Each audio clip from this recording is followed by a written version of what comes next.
Behringer just released the Wing personal mixing console, and there's a lot of hype around this console. If you are in the church world, if you are mixing sound for worship, I wanted to share some of my first impressions since that's the context that I would be using this type of gear, and I've been a long time X32, M32 user, so I wanted to share with you guys my thoughts on this console and answer the question, who is this for? I don't really want to dive into all the nitty-gritty features of this mixing console. Obviously, there's some big and obvious ones, like it has 48 channels, it has the nice touchscreen interface, there's 5 times more digital sound processing power when you compare it to the X32 console, and this console has way more inputs and outputs than you would ever need in a typical church setting, so that would never be a problem. And then the control surface of this console is very flexible. You can pretty much make any fader or button or knob do what you want and control whatever channel or bus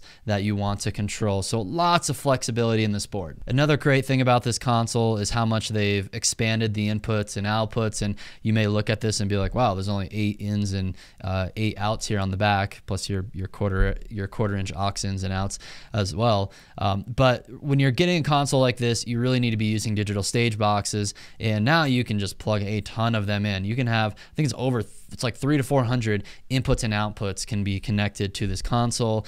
They even upgraded the expansion slot, so there's more power for this SD card recorder and reader. You can apparently have one card in there recording multi-track, and the other card in there could be playing back multi-track through the sound console. You can switch this out for Dante or Maddie or Waves, and I believe it's 64 channels of inputs and outputs now compared to the X32, which only was 32 channels. So lots of expanded input-output capability. They even put this Stage Connect thing, which is really cool. Apparently, they have this technology where you can actually use an XLR cable with this Stage Connect protocol to have multiple channels of audio sent to and from your mixing console, and you can get additional rack of inputs and outputs with the Stage Connect enabled device, and it basically functions like a stage box.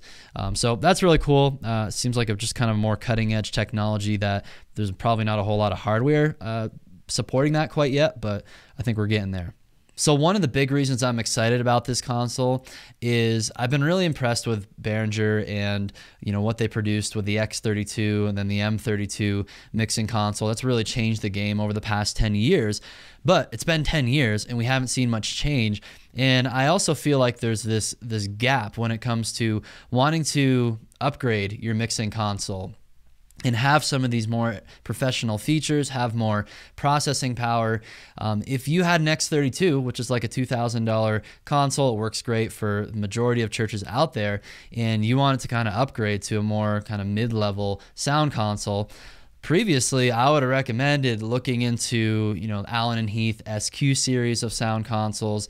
I mean, you could go with the M32, but you're not really getting anything different in terms of the brains of the console there. It's really just better quality hardware. But now we have the Wing, which I think just fills this gap that was there before between sort of the budget-friendly entry-level digital console, still very powerful, the X32, and then the consoles that are maybe the higher end Midas consoles that cost like tens of thousands of dollars, and it's just not realistic for most smaller to mid-size church venues. So now we have this $3,500 mixing console. That's what it's priced at, very comparable to the SQ series of Allen & Heath.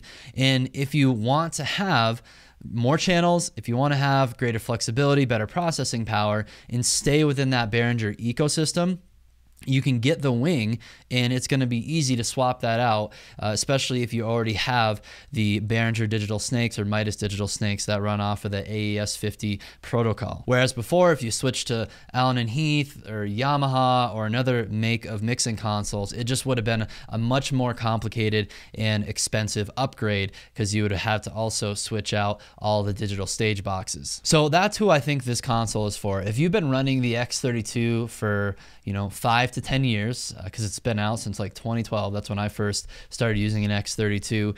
And you just want a mixing console that feels like it was designed and made for the year 2020, and it stays within the Behringer ecosystem, I would definitely check this out, and I would consider ordering it. I wouldn't be that big of a rush to order one of these.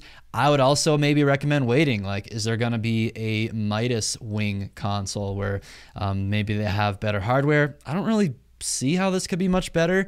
I'm really impressed with it as it is, but there might be a Midas option down the road, much like what they did with the X32 and M32. So if you're not in a hurry, I think it's worth waiting. Especially it's worth waiting to like let Behringer, get a lot of these out in the field, have folks use it so that they can iron out all the bugs and glitches and things like that. I know when the X32 first came out 10 years ago, almost 10 years ago, I bought one of their first models, and there was like fader issues, and then it seems like they fixed those problems in manufacturing later down the road. So I don't know, it's cool to be an early adopter of new gear like this, but it's also wise sometimes to like wait 6 months to a year before pulling the trigger. But based on everything I see in this console, I really do feel like this is a great step forward for Behringer, especially into the next decade. Really gives you an option of kind of that mid-range level sound console, especially if you feel like your X32 is aging and you just want a nice user interface. You want that customization. You want the nice touchscreen. It looks like it's very responsive based on all the videos that I saw Behringer post about it.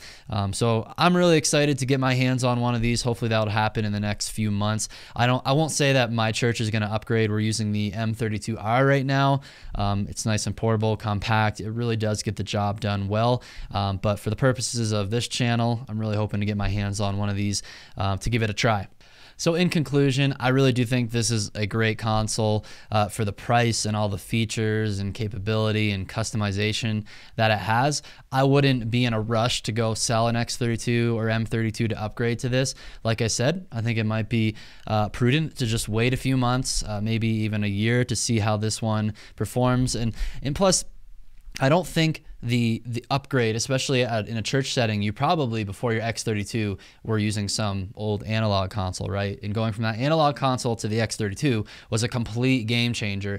And you have a whole different way of mixing. You have a whole new ecosystem. I don't think the upgrade from an X32 to the Wing is going to feel quite as dramatic as that. So I just wouldn't really, you just want to make sure I have realistic expectations if you do upgrade.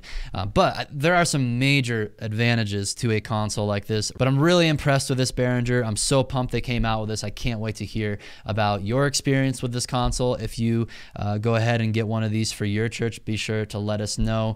And I can't wait to get my hands on one of these things myself. If you need some help building the tech infrastructure for your worship ministry, whether that's sound, visuals, automation, or broadcast, I want to encourage you to check out worshipleaderschool.com, where we show you how to build a worship ministry from the ground up. And one of our areas of expertise is really coming alongside of smaller to mid-sized churches, helping them really discern which of these tools are best for their ministry, and then giving them the know-how for implementing it. So we've got online courses, we've got coaching, and we've got a community to ensure your success. So go to worshipleaderschool.com to learn more and get started today. Thanks so much for watching this video. Hit that thumbs up button if you found this video helpful. Share it with your friends in ministry, and don't forget to subscribe to the channel so you can continue to receive all of our latest videos to help you grow yourself and grow your church.